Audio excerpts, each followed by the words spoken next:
It's filling Hi, up. everyone. And joining more people. There's still more people waiting, coming in. I'm filling up. All right. Hi, everyone. Thank you guys so much for joining.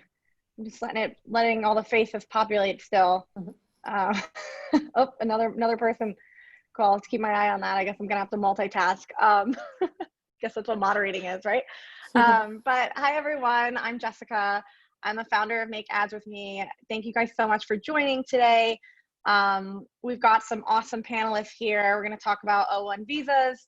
I'm really thankful these people could join me because I don't have as much background on it, but what I do have some background on is Make Ads With Me and what we're all about. So for you guys who haven't heard of us before this panel, we're just an organization trying to connect aspiring creatives to make the best portfolios they can and find partners and the resources they need to break into the ad industry. So we started as a Facebook group, just meaning to help people find partners to create with. And now we've grown to a website where you can search for partners and more accessible resources for building your portfolio. So that's kind of my shameless plug there on Make Ads With Me and our services. But now to really just go into what we're all here for, which is learning about visas. So just a couple ground rules for this panel. I think it'd be easiest if everyone, which it looks like most people have, mute themselves. And any questions you have, you can throw into the chat section on the side, and I'll try and ask them as we're going.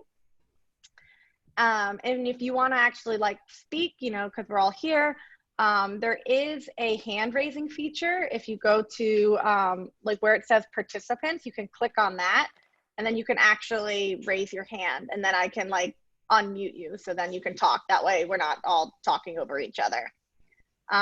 So let me know if that makes sense. Feel free to ask questions in the chat. And now let's introduce our panelists. So I want to start with Marina Beldi. She's also a partner in Make Ads With Me and super talented and knowledgeable about the O1. So hi, everyone. Thanks, Jess. It's so nice that we could put this together. As Jess said, I just joined as a partner on Make Ads With Me. And hopefully we will be able to make very nice things to help people in the ad world. Also, I'm an ACD at Gray, New York. And I am from, I was born in Brazil, but I have the Italian citizenship. So it might change a little bit when I was applying for my O1. I came as a student, which afterwards got the O1 from all the process coming out from students, and I'm on my third O1. So this is short story about me. So I will pass to Camila. And yeah, hi everybody. I'm really excited to be here because when you have a visa, you become your own lawyer. So I think everyone here that owns a visa, we are like our lawyers. I'm an art director at Publicis New York. I'm from Brazil too. And I'm also founder of Pimp My Portfolio. It's a side hustle where I help people pimp their portfolios, literally. I'm on my second O1 visa. My story is a little bit different.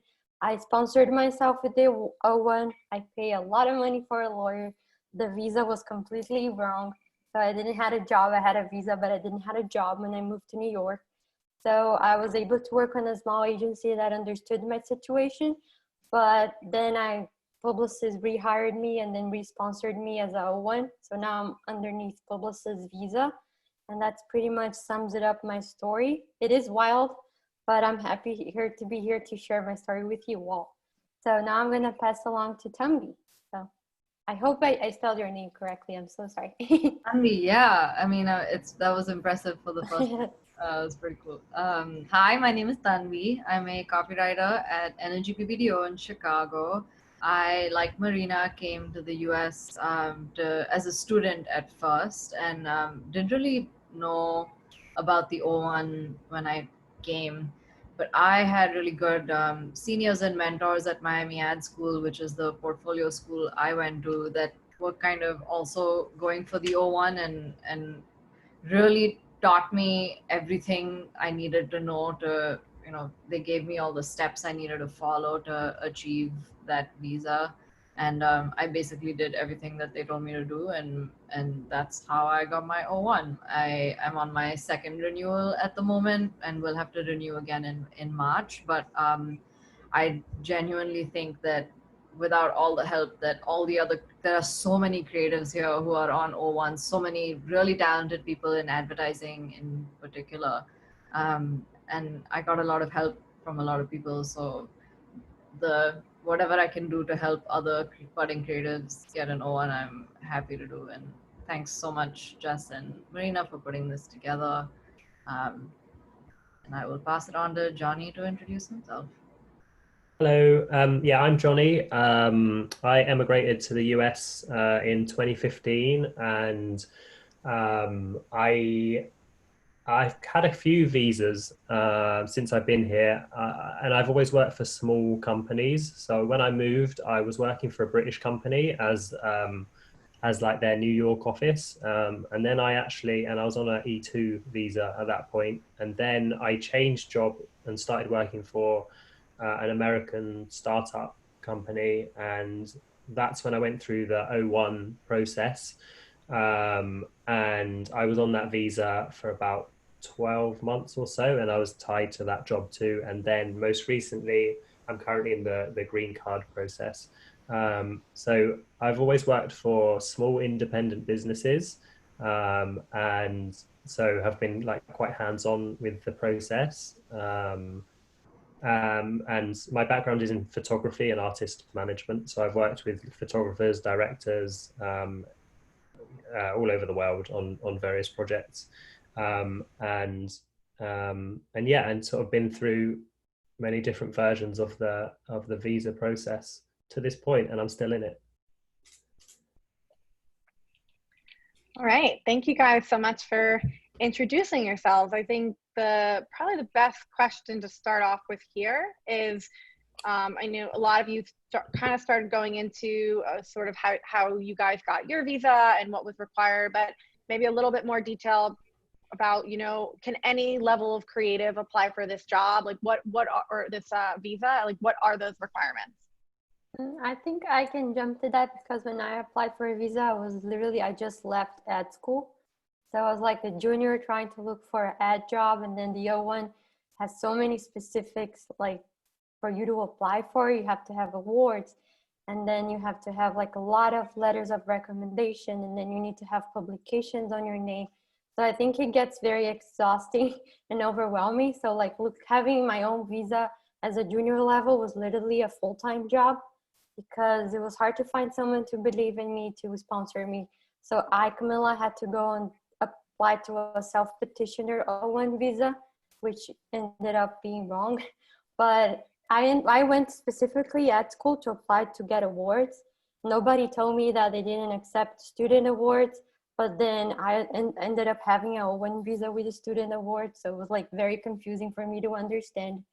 I was lucky enough to work in Brazil as a junior art director while in art school. So I was able to get a lot of letters of recommendation. And then with my side project in my portfolio, I wanted to make it work so I can have enough publications with my own name. So I was like literally working my ass off in 3 months to make everything happen. So it was very overwhelming for me. But pretty much like I had a Google Doc, and it has more than 400 pages worth of information for me to be able to maintain my visa. So it's something I do very often. I'm trying to apply for a green card as well. So I keep updating my folder like every single month. Whenever my name is out there, I just put it there. So it's literally like a non-stop full-time job that you have. So I'm just being honest, like I'm in Brazil right now, like Marina, she's under her citizenship. So her O1 is good. Like she can leave the country whatever she wants. But me, I apply as a Brazilian. So I'm stuck in Brazil because, well, Trump, but I cannot go back to New York because the embassy is closed. So when I have my O1 under Brazilian rules, every time I leave the country, I have to go to an embassy in order to come back to New York, even though I pay taxes and I live there. So for Brazilians that are watching me, if you have citizenship, apply under your citizenship. Do not apply as a Brazilian because it can be very frustrating.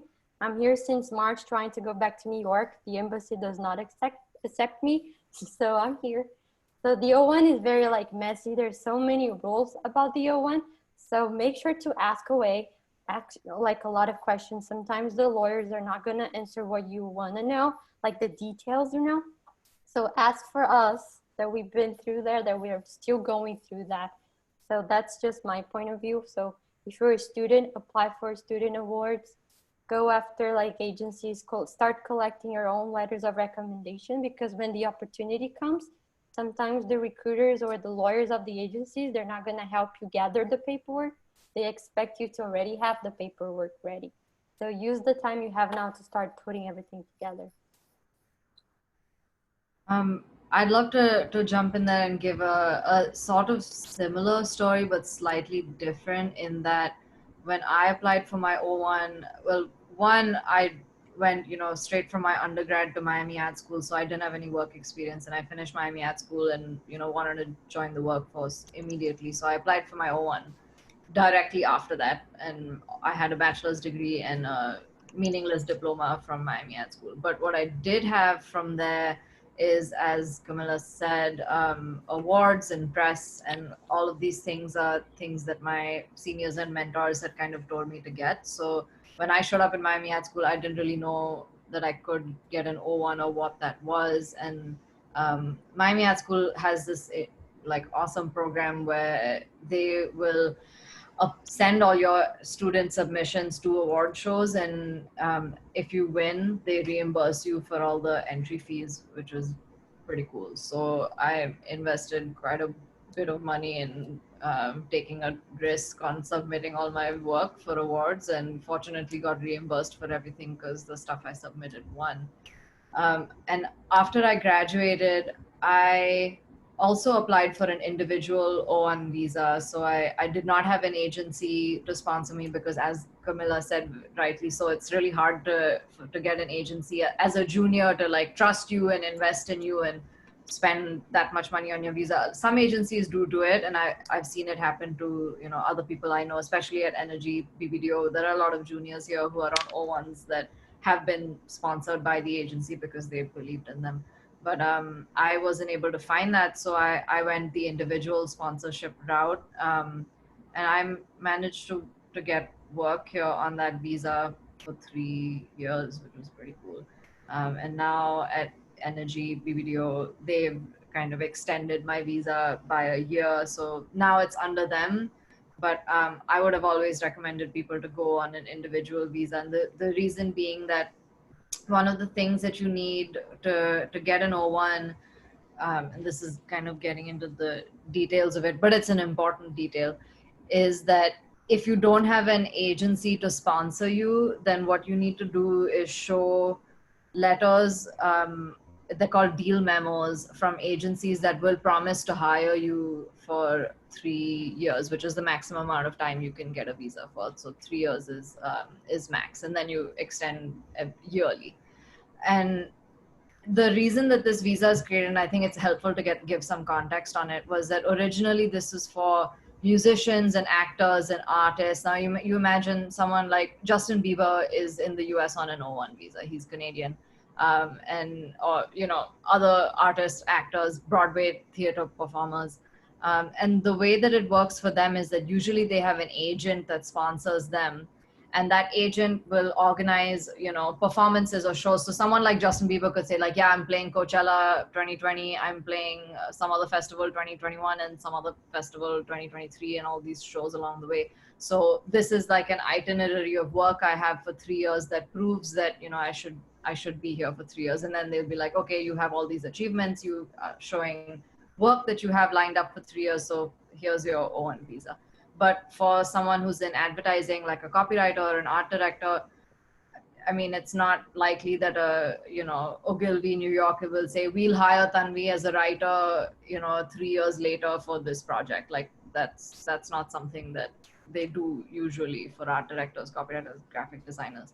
So what helped me was to get deal memos from companies that I found mentors in. and it's not exactly the way that the visa is supposed to work, but this is, I think, to Camilla's point, a very messy sort of a process. So I got one deal memo, which is the promise to hire me from the agency that I was getting a job at. A second one from an agency I had worked at and was quitting because the founders of those agencies were both here on O1s like 15 years ago, and they were like, yeah, of course we'll write this for you. It's not a binding deal memo. And I got a third letter of promising to hire me from a friend's company that said that they would hire me to do writing. And I do work on advertising for that friend's company. I'm not paid the amount that I listed for it, but I guess that didn't matter as long as I could get the letter from them, because those letters are not binding. But other than that, I was told from the beginning that if you win student awards, you can get an O1. You need to win a certain level of student awards. So I worked my ass off for that, with that as the sole intention. Like, do side projects and send them out to publications to get press, befriend influential people, in that, you know, you make an impression on people such that they remember you, and, you know, retain those connections with people, because at some point you'll need recommendation letters and they could be people you reach out to. And that was very, very something that I really stuck to throughout Miami Ad School. So when I graduated, I also had a lawyer that I knew other Miami Ad School graduates had used, and that lawyer was very familiar with the O1B process for art directors and writers, because he had done O1 visas for all people like us many times.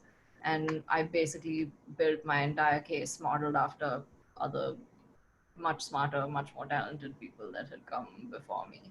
And then now I worked on that visa for 3 years, and I think the benefit of having an individually sponsored visa is that you aren't tied to a single agency. So one of the things with the O1 is that in case you get laid off, it's the responsibility of the company that's sponsoring you to book you a flight and send you home.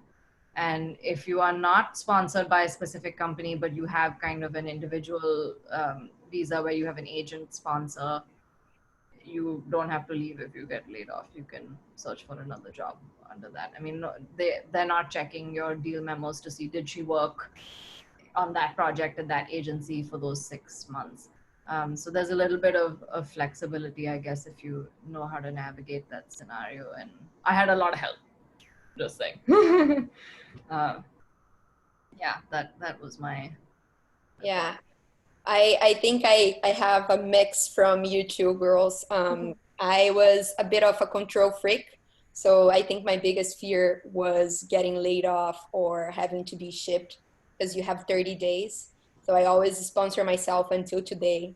And I've seen some of my students here, and I always tell them, like, sponsor yourself if you can.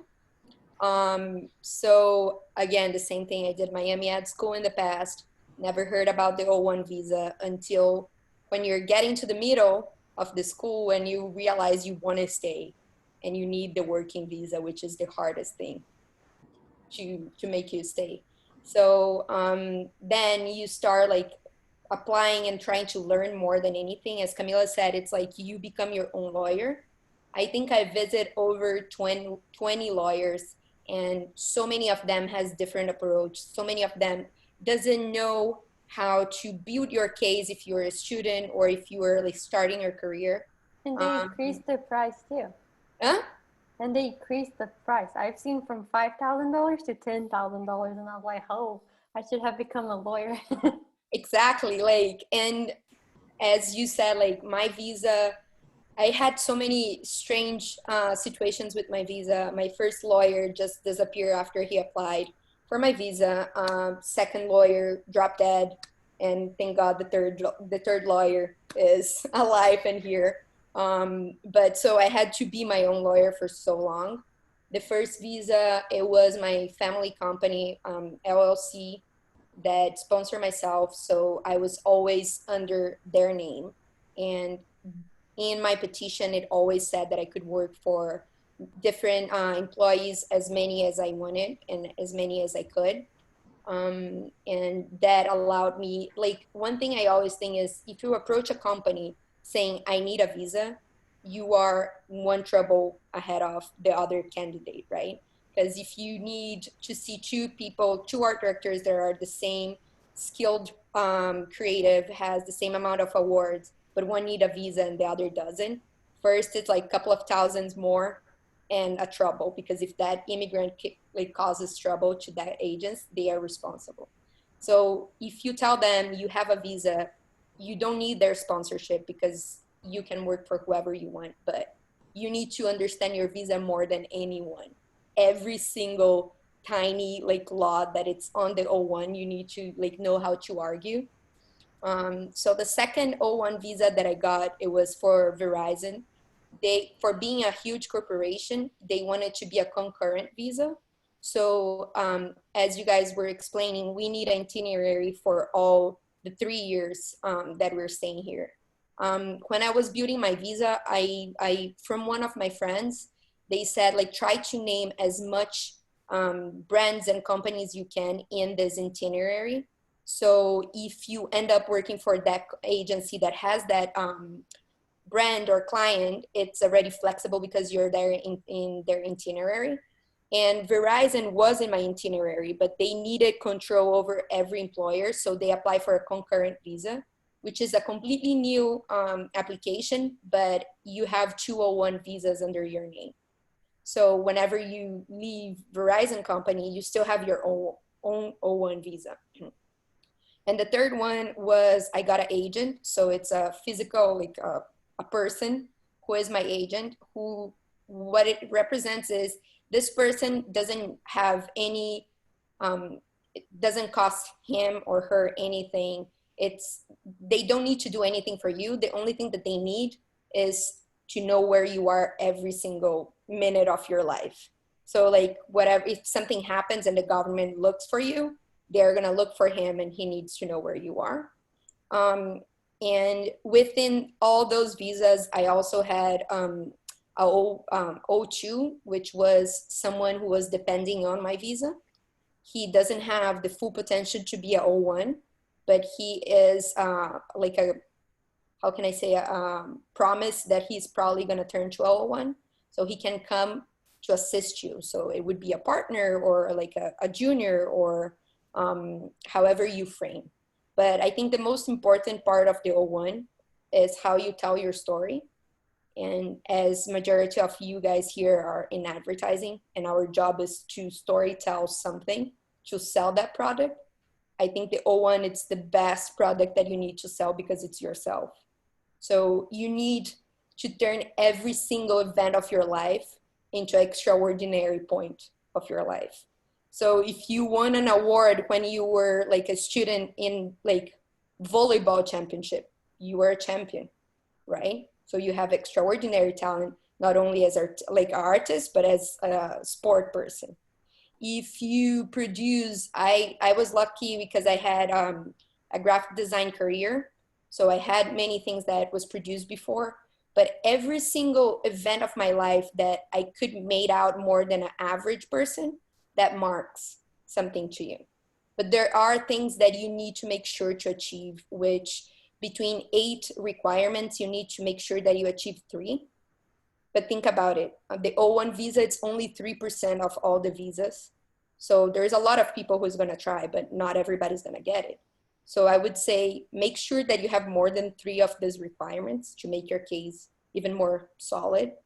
And if you're a student, for sure, make sure that you have more than these 3 requirements, because you're competing with people who has 20 years of career or 10 years of career, and you are competing as with your student awards versus their like professional awards. And I remember being in one of my interviews in the embassy, and the guy asked me, it's like, okay, so what is the Clio Awards? And I was like, it's one of the best awards. And he's like, okay, is it the best? So how many awards they give per year? And I was like, I don't know, like he's like 1 gold, 1 silver, and 1 bronze. I was like, no, not that like little. And he's like, so it's not that hard. And you need to prepare to answer every single question that they have, to the point that, why do you know how to speak English? And like, I don't know, because I want to work in your country. Like they're going to make you be so nervous that you're going to stumble in one of the questions that you know, but you're going to be nervous. So you need to be so solid and so sure of who you're telling your story and how you're selling your story, that again, you become the best advertiser person and the best lawyer you're ever going to meet because you're defending yourself. So I think we're going to be talking about a little bit about other things, but this is a summary of my story. So my process has been a little bit different, I guess, because all of my visa experience has been through the businesses, the companies that I've worked for. I've always been sponsored, and my visas have always been tied to those positions. So yeah, I think just to echo what everybody else said, I think what the O1 process is about is establishing your exceptional talent within the field that you work. So basically you're trying to show the immigration service that you are more experienced, more talented than an American, basically, who could do your job. You're trying to justify bringing yourself into the country, which is obviously taking a job from a citizen. I think that what was really important for me was like leaning back into the network that I'd created, all of the people that I had experience working with. I'll show you this. So this is my O1 file. It's like a solid chunk of paper, and it's all just reference material establishing my exceptional ability within the industry that I work within. And I think so I basically revisited a lot of the artists that I've worked with over the 10 years or so that I've done what I do, artist management. And a lot of those photographers wrote me letters, reference letters, basically saying that I was the best agent that they'd ever worked with, whatever. And because I think the nature of their jobs and their lives have involved a lot of international travel, they were perhaps familiar with the immigration process, so they were happy to embellish or to write it in a way that would be like well received from the immigration service. So yeah, and then so we worked with like a legal team, a lawyer who prepared everything, and it took about 3 months. And I was switching jobs, so I couldn't work for 3 months. I had to wait for the process to go through. And obviously now, at the moment, with the administration a little bit more complicated, I think things are slowed down. But I got, I'd say, like 10 to 15 references from a whole variety of people, some more known than others. And then you submit everything to the embassy, and yeah, they investigate it to check how right it is or how true it is.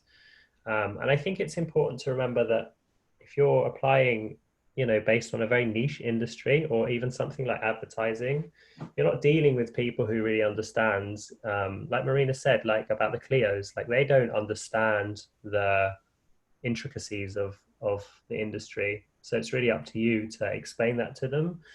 So during the interview process, they're looking through this like giant file of information that really doesn't mean a great deal to them. And so you have to tell them and explain. And again, if you have enough things that tick the boxes, then in theory, it's a straightforward process.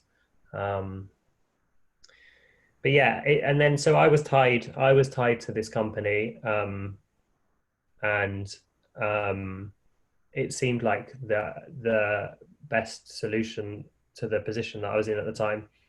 And then when I left that job, I had to change and come off that visa and sort my own situation out independently.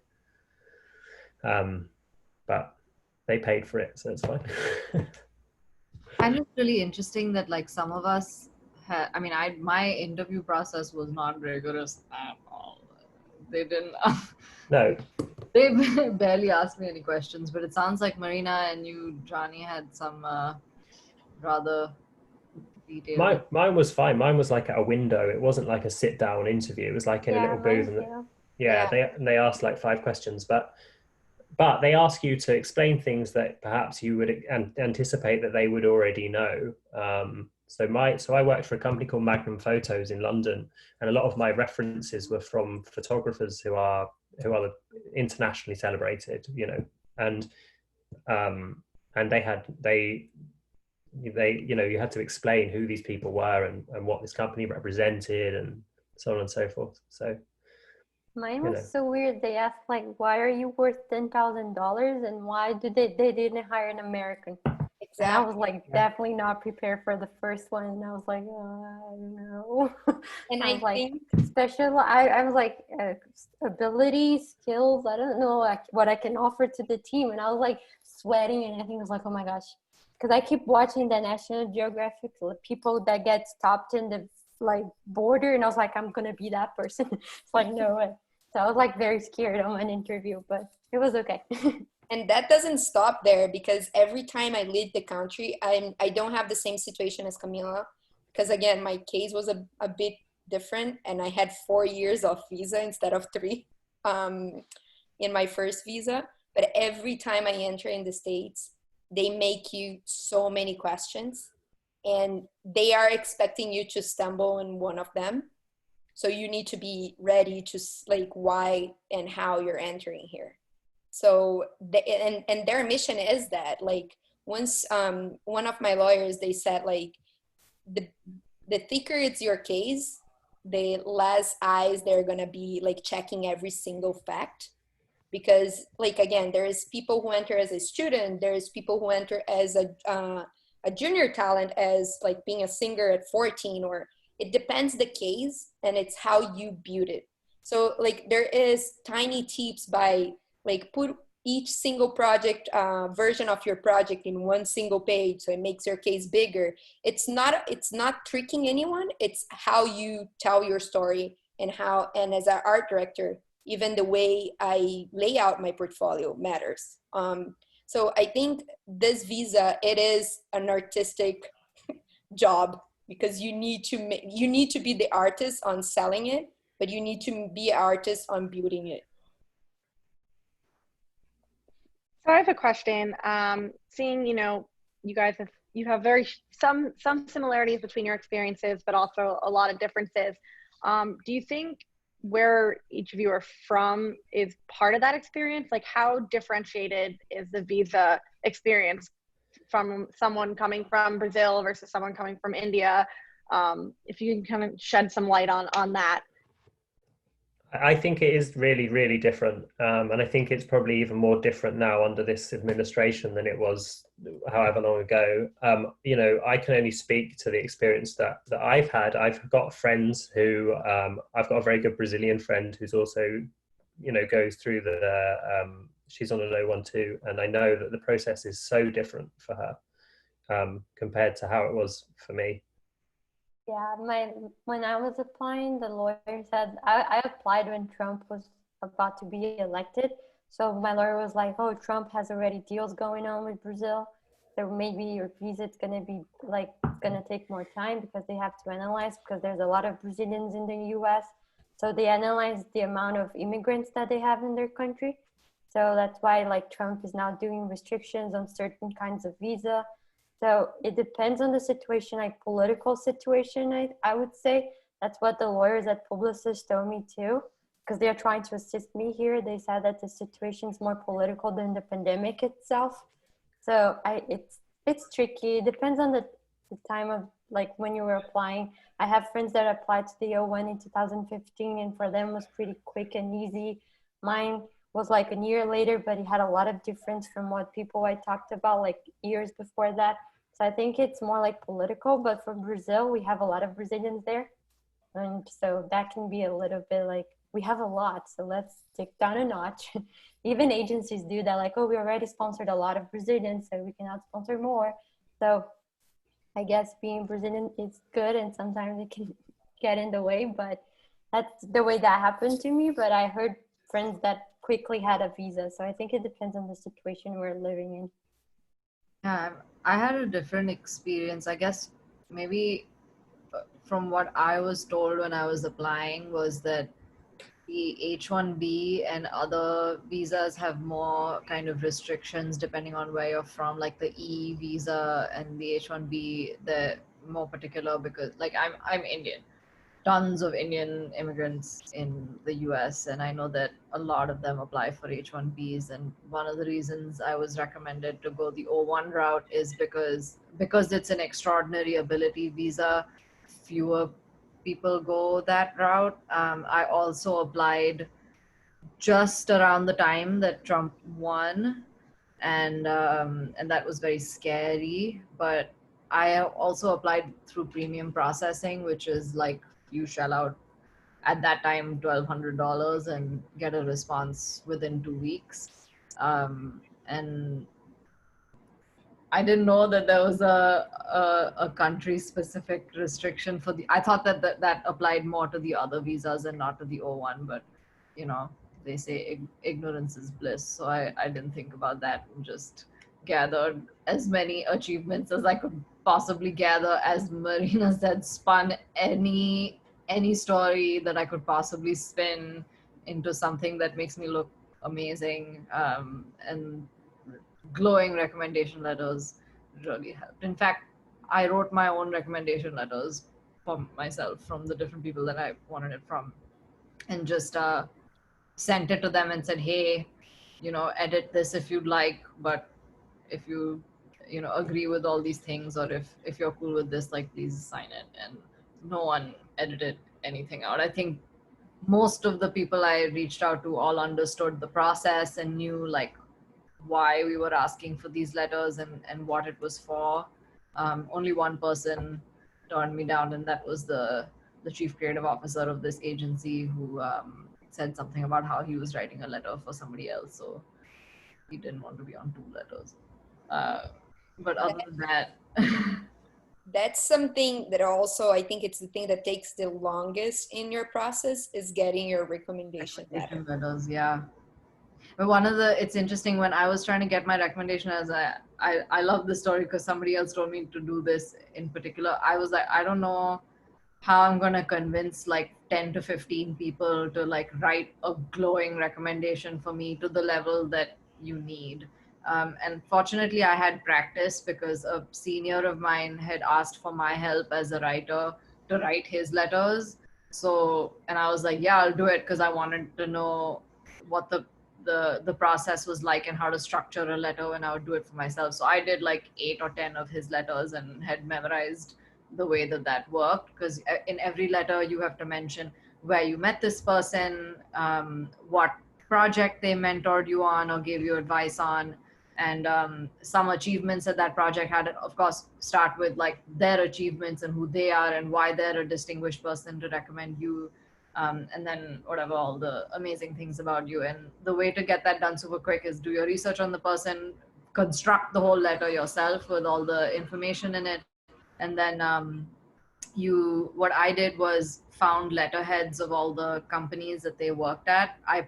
Which was also not the easiest thing to do. You have to contact people there and say like, hey, can you send me the letterhead for your company? And then like you input your letter, the writing of your letter into that letterhead, and then you email it to them and say like, hey, all you have to do is edit it if you want, print it, sign it, scan it, send it back. And these days you can like digitally sign stuff too. So that, and there was one person who had a really hard time contacting, and another person who was mentoring me who got an O1 said, listen, I like went directly to the offices of people with a printout of the letter, just like, and said, hey, can you meet me for 2 seconds and sign this? And I had to do that with this guy who was an ECD at this agency, and he was not responding quickly enough to my emails. And as we've all talked about, the process is long, it takes forever. You have to really like it's difficult to chase after people because it feels like they don't have the time for you, or it's rejection. But sometimes people are just busy, and the easier you can make their life and the easier you can make the process for them, the more happy they'll be. So I literally showed up one day and said, hey, can I, do you have 2 minutes? And I went into his office and said, hey, read this. And he said, oh, cool. And I said, will you sign it? And he's like, yeah, sure. and that's how I got MAWM. So definitely take the recommendation letters. It's super important. But one thing I would say, like, because from being the one asking recommendation letter, but I also had, like, I gave recommendation letter, and the USCIS check every letter. Because I've received USCIS investigation emails check asking, did you sign a letter for this person? Did you write all this? So like be careful on how you frame or to who you ask, because they will, like, depending on your case, if your case is not as solid, or again your case is not as thick, they will check every single letter. And I think that it's good to add, like, not only the recommendation letter. If you're applying for yourself, you need the intent or the deal memo letter. And that's a tricky one, because so many people that doesn't understand, people who is signing doesn't understand what they're signing very well, because they don't want to commit their own company into something, even though you're doing for your friend or not. So seeing, like, the way I've learned doing those letter, it's, and as a copywriter, as you two girls are, Jazz and Tanvi, it's how you frame. You need to frame, it's not promising a job, but saying if that person gets a O1 visa, she's a potential for us to hire as a junior art director or as a ACD to this salary. So in This that actually case, has the qualifications. exactly. So you're not promising a job. So that person cannot come after your agency saying like, hey, Marina signed for Grace, so you need to give me a job. No, I said that you have the potential to work in an agency like Grace, and that's how I'm giving you. So many things like that. I think you need to be so aware, because so many lawyers, if they write the recommendation letter for you, they're getting a template of like the easiest way possible, which is promising a job. And sometimes people are not comfortable signing that. So like the way Tanvi did, it's like, I wrote it for you, but feel free to edit. And that's the best way, because people can adapt the way that they feel comfortable on writing it. So would you say there's lawyers that understand that better? I think one of the questions we have, because you just said sometimes lawyers will just send a templated thing and it's not the right thing. One of the questions was, how did you zero in on a lawyer for an individual application? I would assume that when you search for a lawyer for this type of thing, you get a ton of results. So how did you kind of go about finding one that knew what they even knew this industry?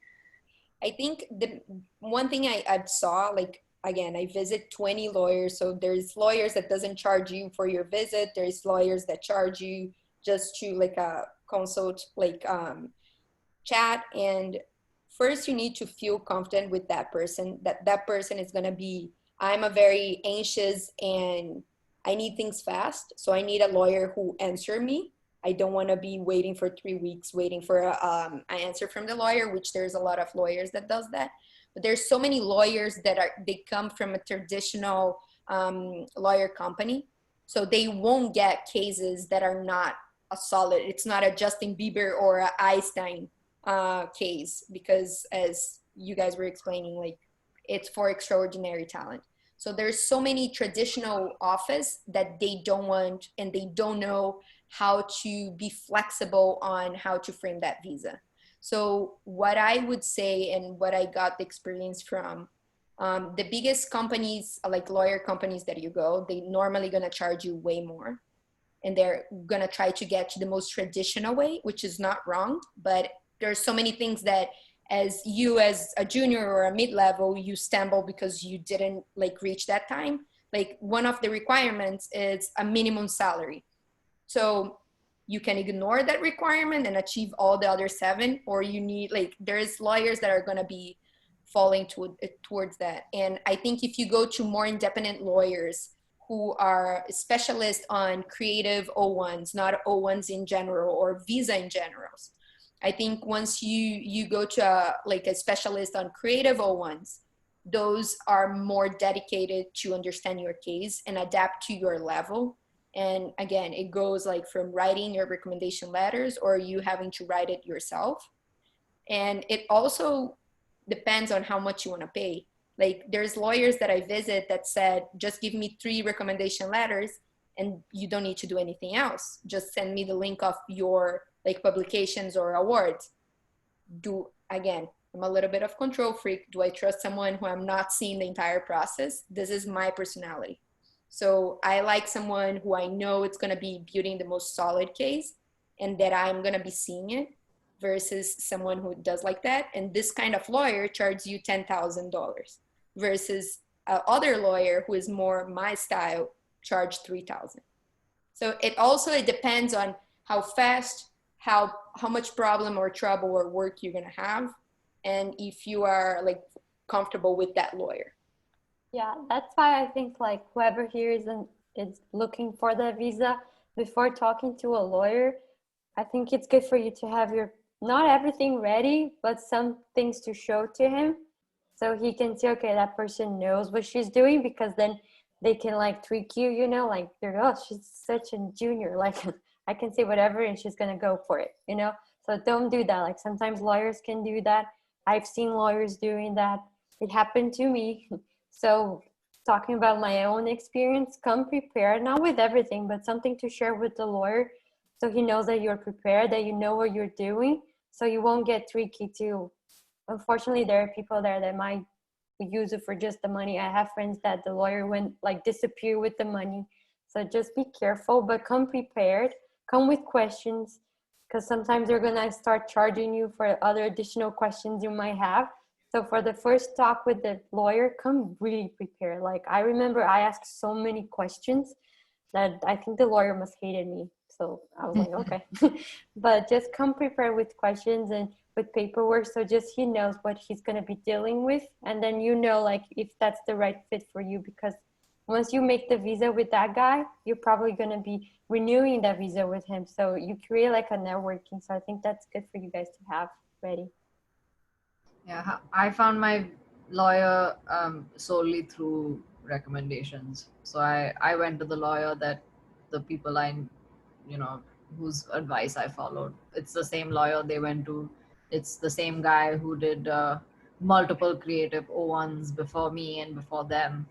Sadly, he's dead now, and I don't have another lawyer to replace him with, so I have to figure out who my next person will be. But my MO would be to ask other people like the lovely panelists we have here today to send me the number of whoever the lawyer is.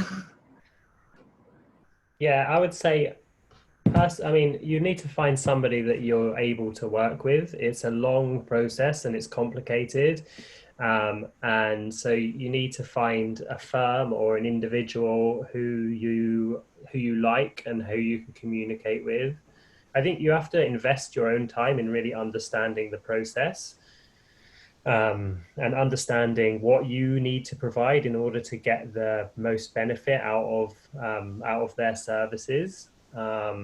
Lawyers are expensive, but you generally get what you pay for. So if you go to a legal firm with a good reputation, or through like a personal recommendation, but then you need to understand how best to utilize the lawyer's time. Does it make sense for them to be contacting your references, or is that something that you can do, which then, you know, means they don't have to spend hours doing that?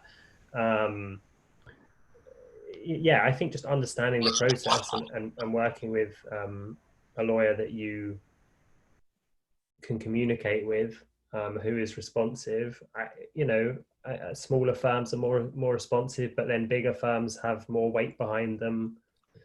And there's a million different options. You just need to find what's comfortable for you and understand the process. How do you establish your exceptional talent within this market? I mean, yeah, you can represent yourself too, but I mean, it's a lot of work.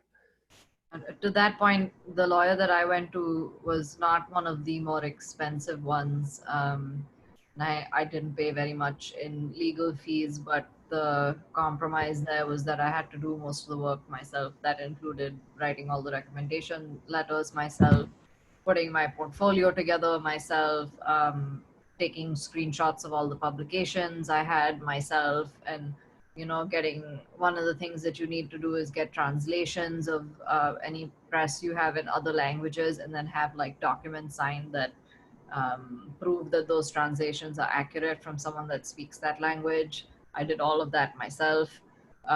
Wrote my recommendation letters. I don't know if I said that already. Another thing I did to kind of amp up my publications was to find the reach of each publication house and like make a list of most notable publishing houses right on the top, and said like, okay, you'll see Business Insider on this list, and Business Insider is read by 1.5 million people. So 1.5 million people saw this project that I did. Again, another way to sell yourself. But that a lot of that work individually that I had to do was because my lawyer was a little bit more hands-off and definitely cheaper, which is what I needed as a student. Like, we're not, before you get a proper job, you're not kind of flowing with cash. So I think I paid maybe around $6,500 at that time in total for my legal fee, premium processing fee, and like every other thing. And I'll attest to having been to a couple of other lawyers just in case to get like other opinions. And you definitely need to find a lawyer that understands what you want to do, your career, your background, and how to apply for your kind of visa, because the bigger firms or the people that tend to generally charge more, they're not as familiar with how a writer or an art director or a graphic designer fits into this visa category. Incidentally, hairdressers fit into the O1 category. Didn't know that. They should also be able to advise you on the strength of your case before you embark on it. So like a good lawyer should be able to take a look at your experience and and the things that qualify for you, and tell you whether or not you have a strong case. And in some cases also advise, which visa is the most appropriate route to go down for whatever reason.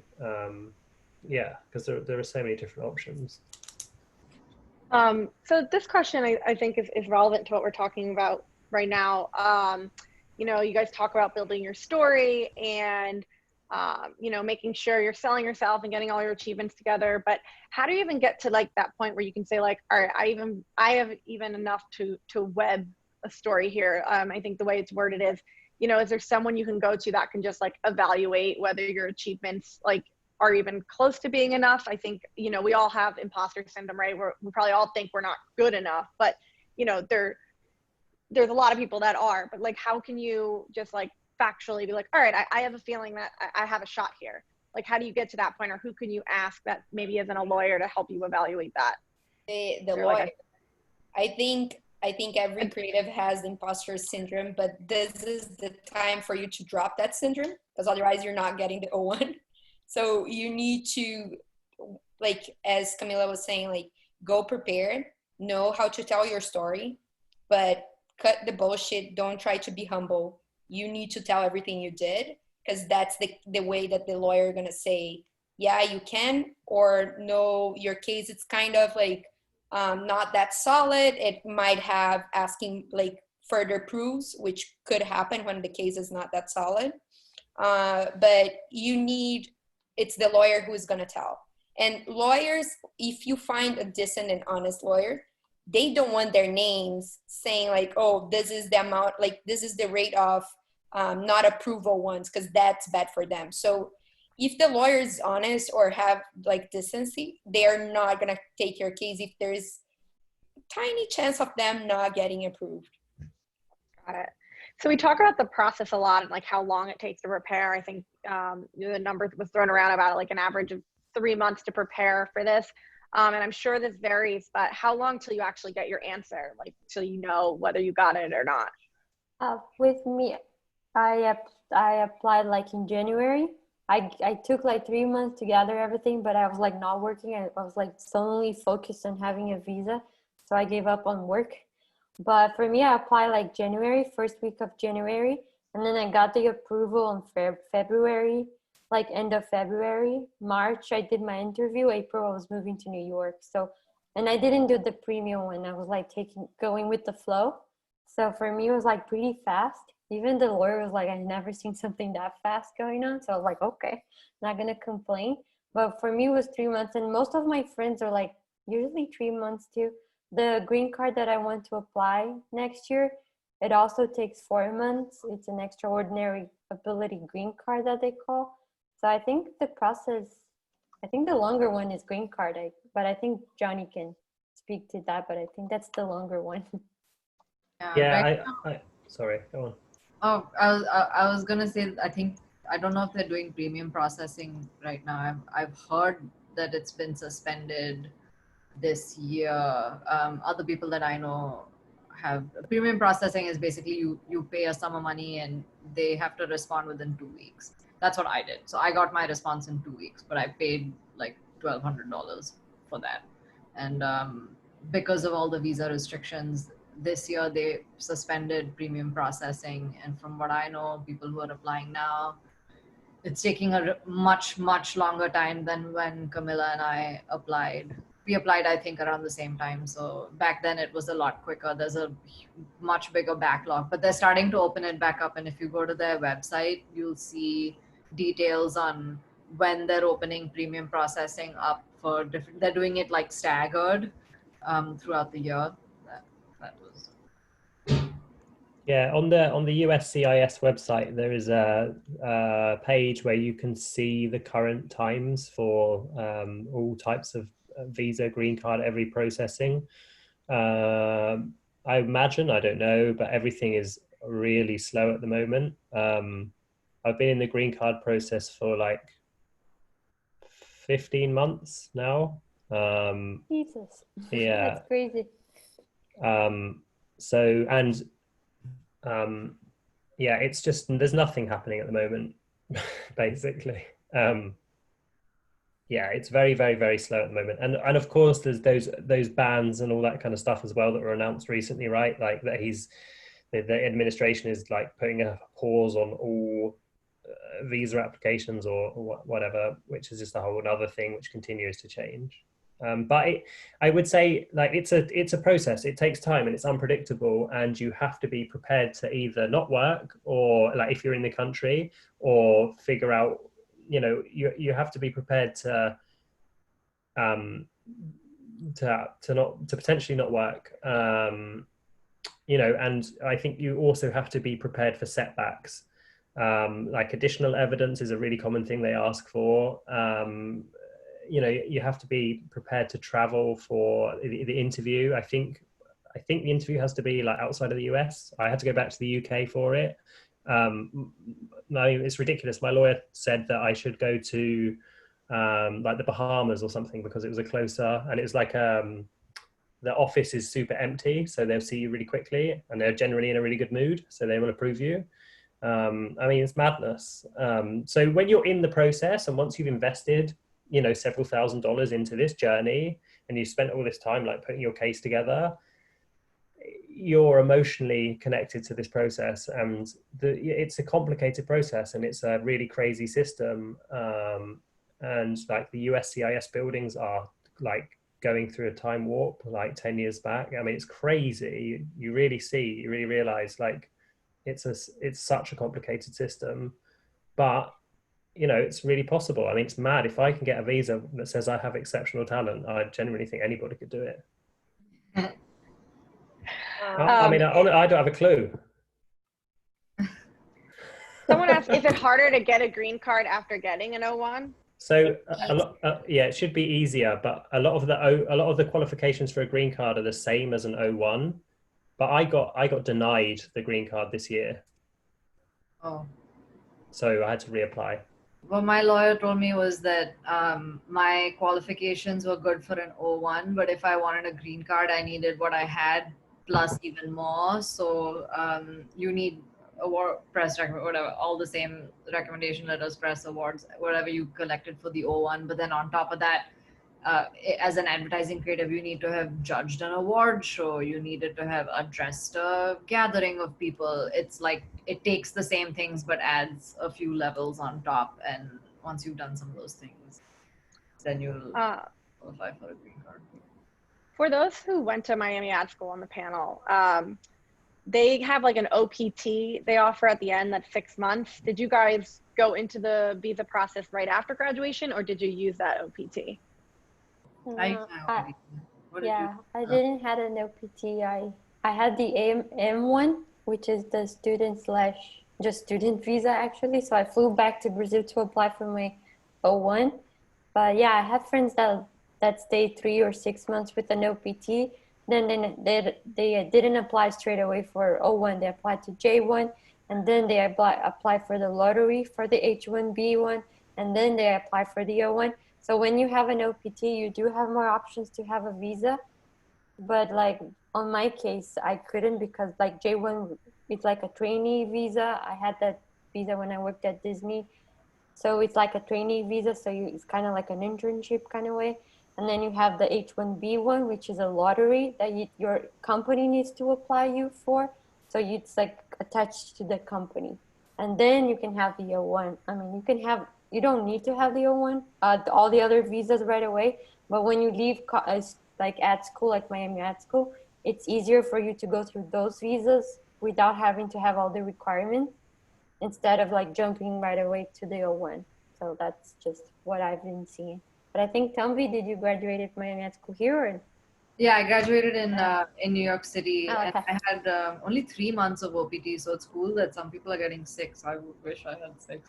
And in those 3 months, I worked. I got my first job out of Miami Ad School. Worked for those 3 months, and while I was working, I was building my O1 case. So around the time my OPT was ending was when I applied for my O1 and did the premium processing, and my acceptance came back literally the day that my OPT expired, so I didn't have a gap between working on my OPT and Yeah, work. one thing it's good to add is once you send, I also had the OPT, but again, the Miami Ad School, depending where they send your application, can go from 1 month to 6 months. So I had 3 months. I start applying from there, but I forgot what I was saying. What I was saying. Oh my God, I forgot. Um, oh, um, so the thing is, like at the process that Camila was saying, like the O1, the H1B, it's so much harder because you also have a deadline. It's by April 1st. So if you don't have someone believing on you or wanting to like apply for you until April 1st, you are pretty much screwed because you need to wait an entire year for that. And the O1, you don't need to have like a date to apply. You can apply anytime you want. But I remember what I was going to say. Like once you apply for the visa, you can stay in the States because you're covered. So even if your visa expired, but you already have the receipt of the USCIS saying, I receive your case is under like, how do you say, under review. Why, until you receive your letter saying, I approved your visa or I reject your visa, you are covered and you're legal in the States. So you can stay while your process is going through. But you can't work. You cannot work, but you are not illegal because so many times like what happened is if you overstay and you like didn't receive the receipt of your O1 application, because it happens, a lot of applications get lost. And if you overstay without having that receipt, you literally go for the blacklist because then you broke the rule, you like abuse your staying. That's how they call. And one of my Miami Ad School friends had that unlucky moment that when he came back to visit on a tourist visa, he was sent back right away to Italy because he overstayed, and in his case his application got lost for the OPT even. So there's one question here that I think is a good one, and we touched on it a little bit. But you know, once you have this O1, but if you have one that's like a company sponsored O1, how do you go about switching employers? You know, like what is sort of that journey like? Like what's that order of things? Like quitting the job, accepting an offer, getting a new O1 approval. Like how is that transition? When I was moved to New York, I had the O1, which was supposed to be the self petitioner, but my lawyer, I don't know how he screwed up. So Publicis sponsored my new visa. So they were like, we're gonna have to sponsor you as a freelance for now. So we're gonna transition you as a freelance until we get the visa back for you. So you have your new petition. So for Publicis, I was working as 2 months as a freelancer for them under my old visa until they were able to renew, to sponsor me again. But let's say I wanna change agencies right now. So I literally have to go through the process all over again if an agency is going to sponsor me. So if I want to work for the agency X, that agency X is going to have to take my case and they're going to have to re-sponsor me. So I'm going to be under their contract. I'm going to be having a visa under their name for 3 years until like, so every time I have to change agencies, I have to find a new sponsor. So it does get tricky on like job interviews because when you say the word, I need a sponsor, they're like, not doing that. So it is frustrating when you do depend on an agency to have you, for you to have an agency as your sponsor.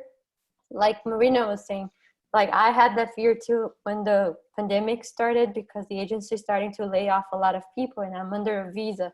So if I get fired, like go at the agency, I literally get deported. So I have like a month to find a new sponsor for my visa or otherwise I can go home. I pack my bags and go home. So when you depend on an agency with your sponsor, it is scary because, well, you never know. Like you need to find someone to sponsor you or you can lose your visa. So it is a little bit tricky, but for me going through the smaller shop that I was working with through Publicis with the new visa, the process took 2 months. So it was pretty fast. I expected to be faster, but they didn't do the premium one. So it took 2 months, but that was fine. They allowed me to work with them while under being a freelance. So it was fine. But again, I think it varies from agencies to agencies and case by case too. Yeah, I think once you have a O1, it's so much easier for you to get a second O1 because your case is already proved. Like, so you already show that you have extraordinary talent. I had friends who only quit their jobs after the other agents already got their approval visa. So like you don't quit or you don't even tell you accept another job until you hear back. But this is people I heard, my best friend is in that situation when he was changing. So he had to wait a few months until the other agent said like, okay, we got approved. So he gave the 2 weeks notice and moved. Got it. So would you say, I know we kind of just covered how you go from one job to another with a company sponsored O1, but what about coming from a student visa? Would you say it's better to apply for a change of status or for a fresh O1 visa? Well, getting a Someone like if status. I'm sorry? Getting a fresh O1 visa technically is a change of status. Like you're changing your visa status when you apply for an O1. So a student will be on M1 and then you become an O1. It's the same thing. Yeah. Got it. I think the question was probably more about like, is it a separate process? Like, do you go into like a change of status or is it you're starting a new visa process? I think is how I interpreted it. Process.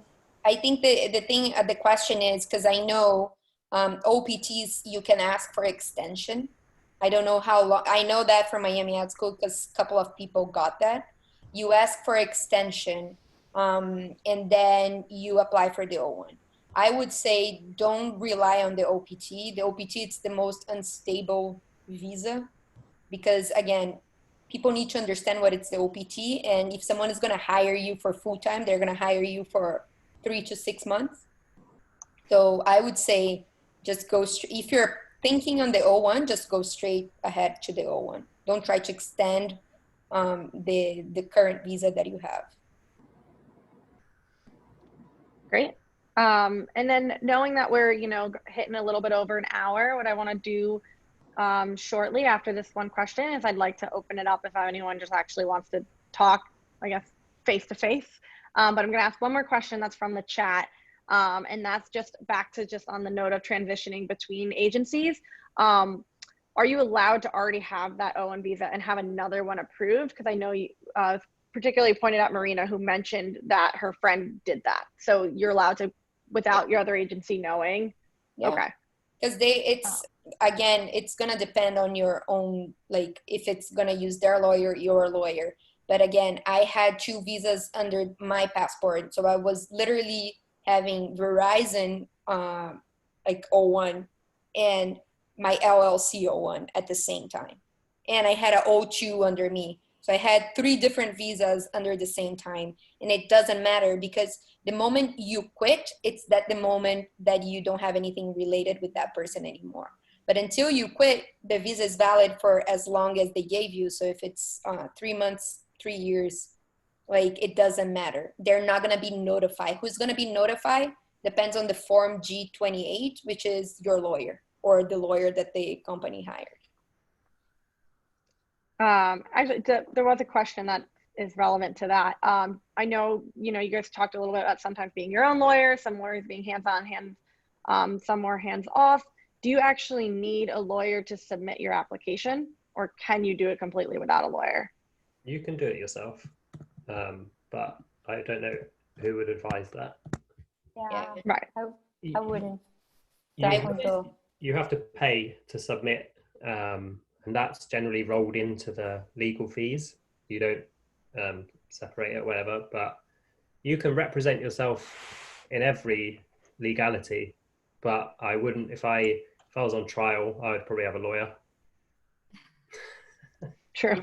I was just thinking about like the document that we had to submit and what you have to do or what the lawyer does that is important and that's not easy for us to do is to take all the evidence that you have and thread a story together from it and like write that case for you. So you give them, even if like you get a cheap lawyer where you're being your own lawyer for most of it and collecting all the stuff and writing everything, the way that they frame the case, like there's an opening letter that you start every application with, and that letter like summarizes all of your achievements into like 2 pages in legal language that makes you sound very distinguished. And I feel like only a lawyer would be the best person to do that, unless you could borrow somebody else's O1 and I think one thing this is the way I think. I think is if you don't have a lawyer, people again it's gonna be looking at your case even deeper.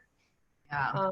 But this is again personal opinion and experience because the petition is the hardest thing. So my petition had 28 pages, and I think during the pandemic, if you have a lawyer, you also giving an American citizen or American like someone who pays taxes, you're paying them for their service. So you're even like showing that you're like hiring and giving in the work opportunity versus you being an immigrant trying to get a job here, taking someone's job and like being like applying by yourself. You can, but I would highly not suggest that. So I think I've gone through a lot of the questions on the chat, or I've kind of just looked through and seen like most of them answered pretty natively here. But I'd like to open up the floor to anyone who wants to just ask a question that maybe wasn't covered yet. Feel free to unmute yourself and go for it. I know we've got just over 40 people on the call, but I think we can make sure that no one talks over each other. Yeah, go for it.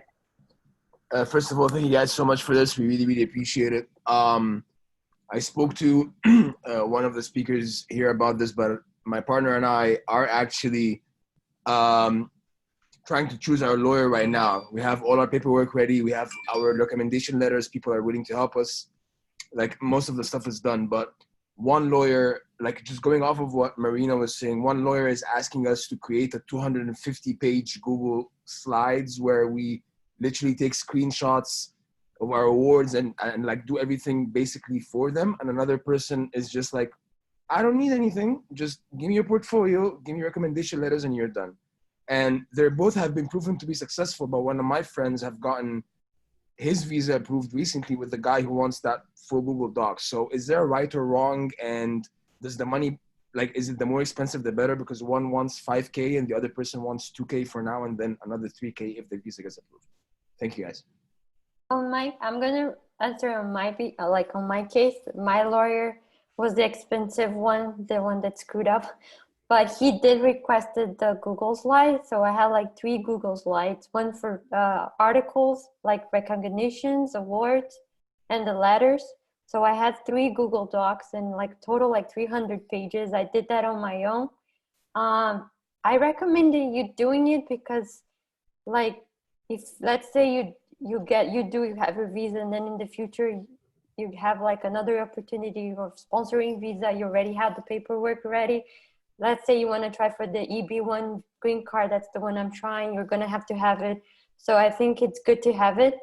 I would go, I mean, I'm not saying which lawyer you should go to, but I would definitely have a Google Doc ready, because that increases the chances of them getting to know you and your work and all the recognitions you have. So definitely, it's hard work, it's exhausting, but it's definitely worth it. And like, I have mine now, and as I said, I keep updating my own.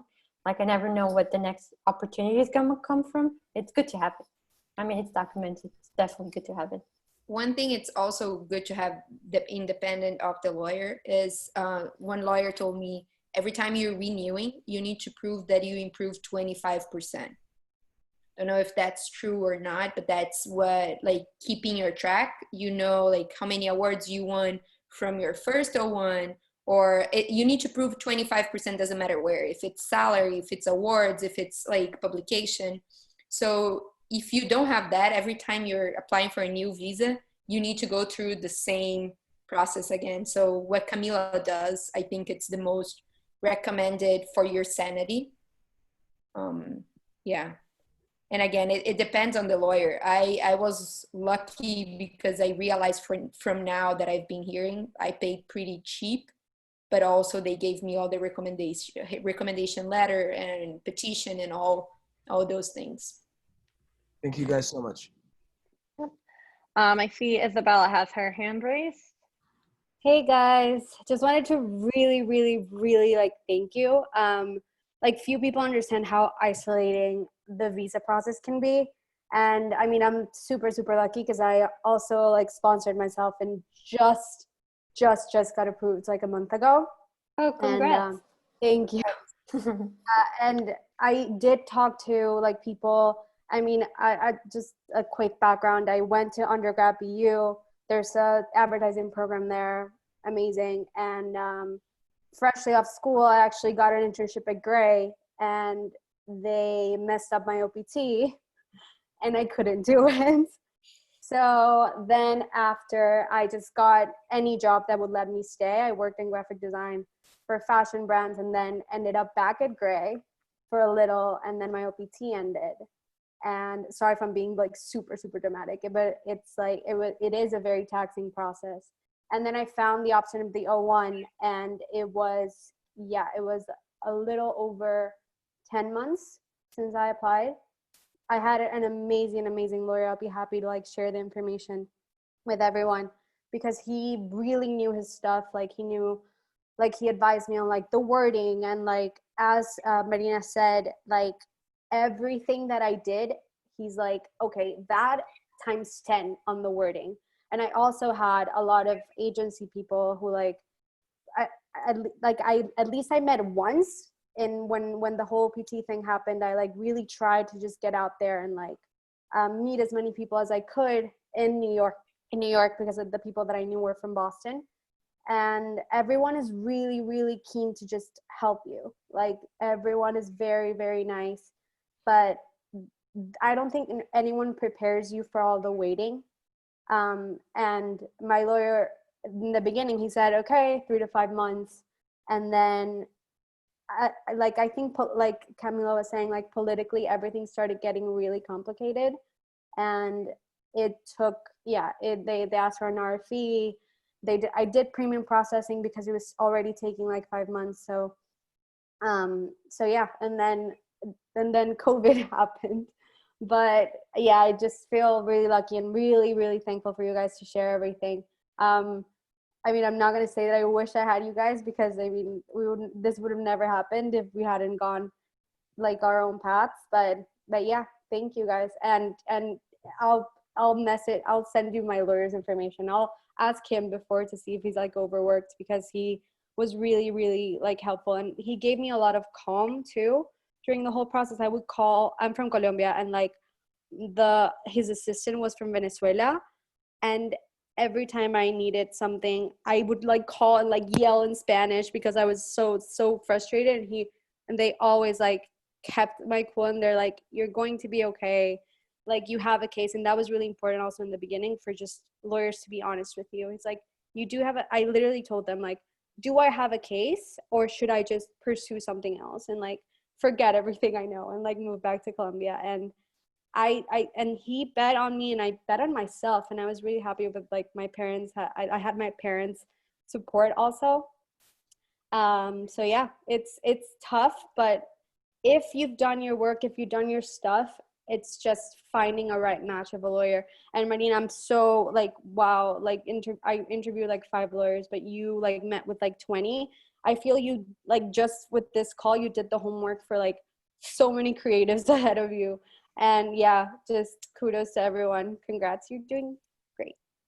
Thank you, and congrats for Thank your you. visa. Yeah. Thank you. Send your lawyer. Thank you. We'll do. We'll do. Mine off himself, so I need one. He like Oh, literally geez. Oh, specializes God. on O1 visas. So like he has like, he once told me like, I had 9 like denials this year, and I'm like 9 just seems like, not like 9 people is a lot of people in any situation. And he said, yeah, out of like 150. So yeah, definitely strongly recommend. Thank you so much for sharing that. And the positivity is really nice. And I think really appreciated by everyone here. So thank you for that. We do have another hand raised. Yancy, I'm going to unmute you now. Hi guys, thank There you you go. so much. Thank you so much for the useful information.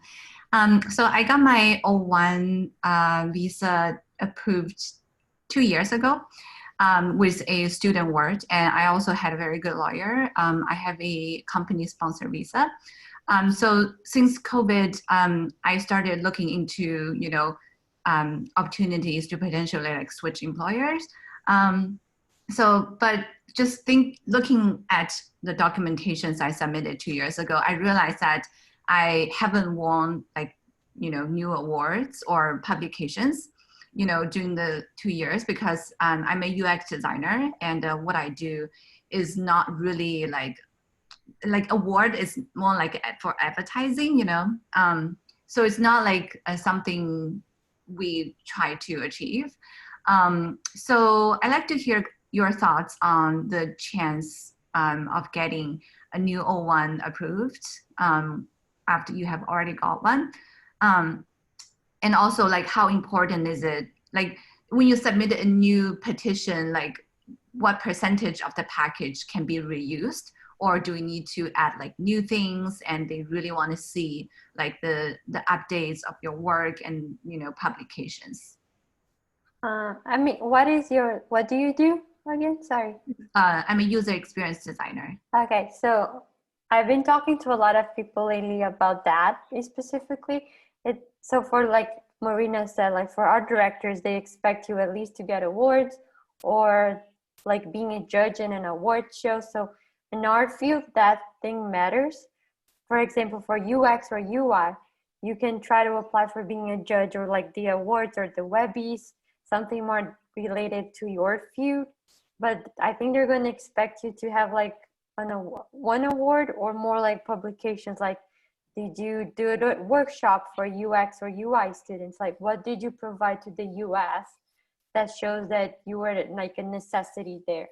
So that's what a lot of people have been talking to me about, is like, I need to prove like why I need to be in America. Like, what am I providing them? So like Camilla, me example, like I don't win awards, but I do a lot like workshops. I teach a lot of students in universities about portfolios. So that's something I'm gathering like certificates about. So the lawyer said that this helps me if I'm being like a judge at students awards. So those are kind of things that can help me with my visa renewal.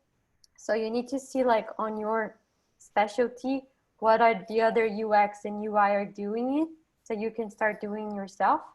I don't know much about that area, but I do think that being you don't need to win awards, but you do need to be like a jury, participated in a jury, or like even publish a book or something about it, so they can see that you're adding something to the market, and that's like in America. But that's how I see it.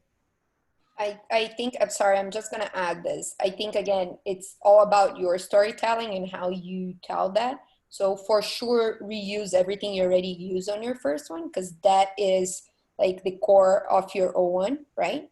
I think it's going to be easier, but as Camila is saying, it, of course, it helps if you had judge or teach or collaborated somehow. But also as a UX, every single thing you created, winning awards or not, that counts.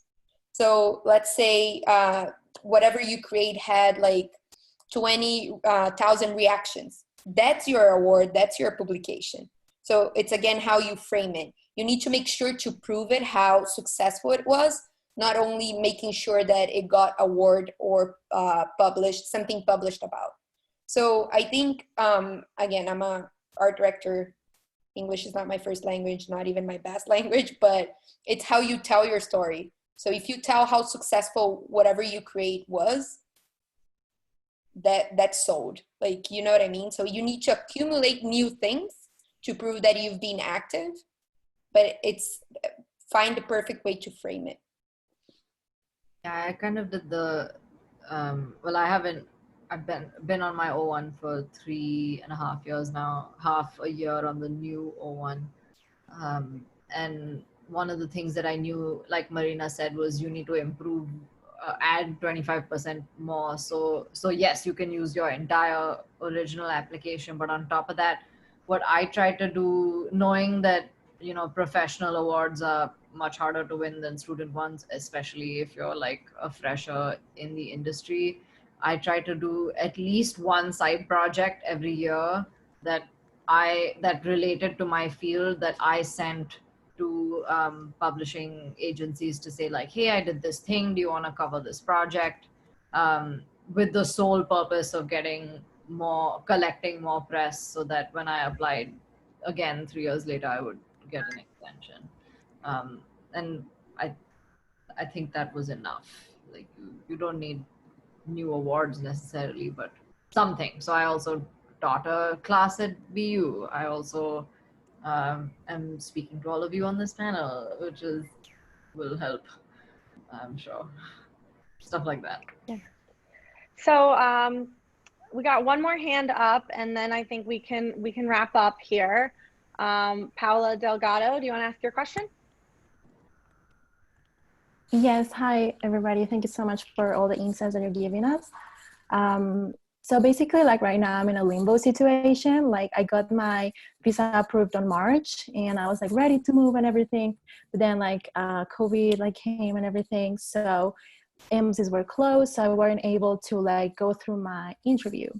So now I'm waiting for embassies to open to go through the interview. So I don't know if you have any tips for me to like, I don't know, like I just keep checking in with my agency like every once in a while, but like there's always this scare of like they're gonna let me go like in this process because I have it approved, but at the same time I'm like I need to have that interview in order to have it on my passport. So yeah, I don't know if you have any tips for the anxiety and the struggle. That happens to me. So Yeah, oh really? You have, I think, 12 months to do your interview from the point you got your approval letter. So when I got my approval letter, I was living in New Zealand, not sleeping and hunting my lawyer in a 12 hours difference, 18-hour difference. So yeah, you're not going to sleep for a little bit, but just try to put it in your head that the toughest part, it's gone, which is getting the answer. Every single day, probably you logged in on the USCIS page and see if it's pending or if it's a result. So think about it. You already got the hardest part. The second hardest part is you have 12 months to make this interview. One thing that I learned when I was in New Zealand is if you didn't apply a physical application, which probably nobody does anymore, if you did digital, you can go anywhere to do, like other than Costa Rica and Canada, I think you can go to any embassy and take it. So if maybe like neighbor countries or places that you can travel and do the interview there. That's a solution. But don't freak out. You have until March 2021 to be Is able it to get, possible?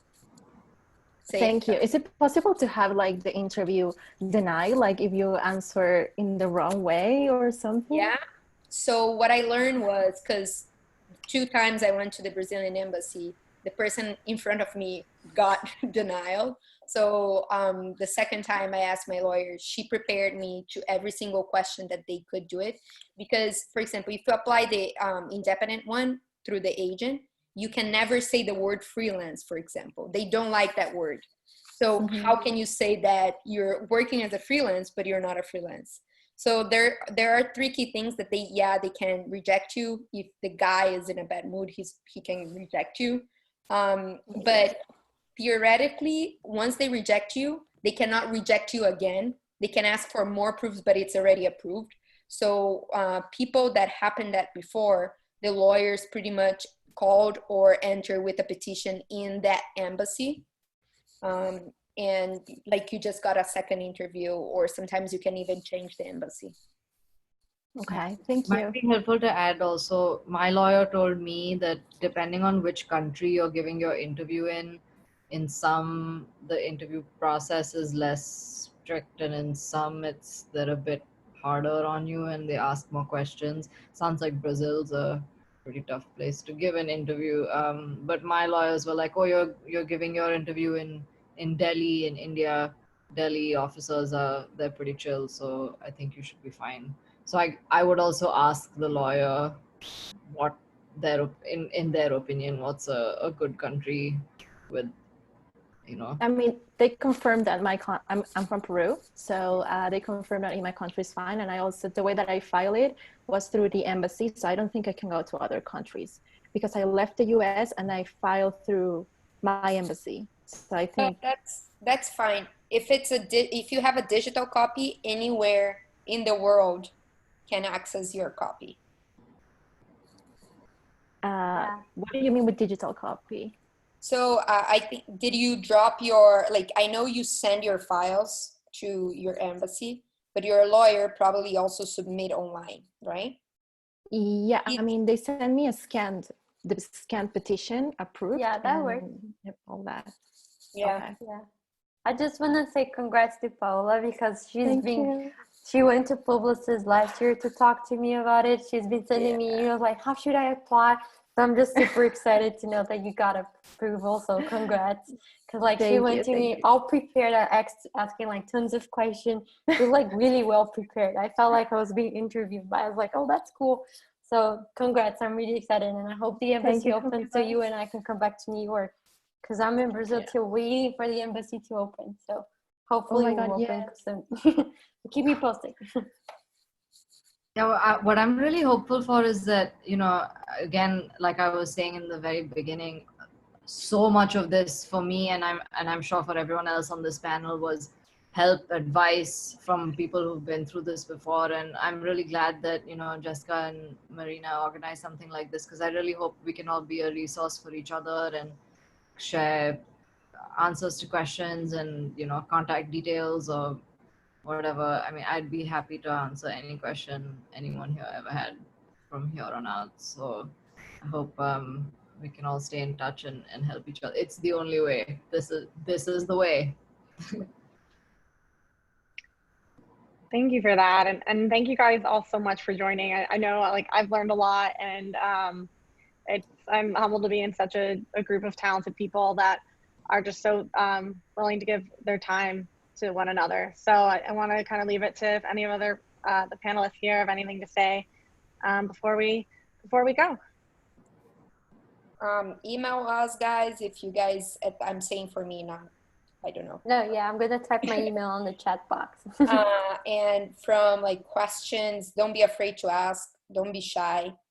And if you need the 20 summary of my 20 lawyers from Price to Actitudes, feel free to email. I'm happy to share that list. And I think one thing it's nice to think is approach people who had the O1. They will have compassion. So don't be afraid of that. Yeah, I just want to say thank you for the opportunity. I wish Camilla from the past had this talk because I needed help. So I appreciate you inviting us to talk. And one thing I do say is like, unfortunately, like the visa situation is something, it's a technical problem. Like when I was applying for jobs and getting the rejections because of a visa situation, I always thought I was the problem, but actually it's like something that we cannot have control on. So don't push yourself too hard, because like I have bad anxiety, so I was like suffering a lot through it. But then I was like, come on, it's not your fault. It's like something that you cannot control. So it's the visa situation. So don't push yourself too hard. We're all in this together. And I apologize for whoever got stuck in the pandemic with the visa situation. Hopefully everything will go, hopefully everything will work out soon. And yes, please send me emails, whatever you guys have questions too. Add us on LinkedIn because we always post stuff that might help you too. And yeah, it was really nice talking to you all. So thank you.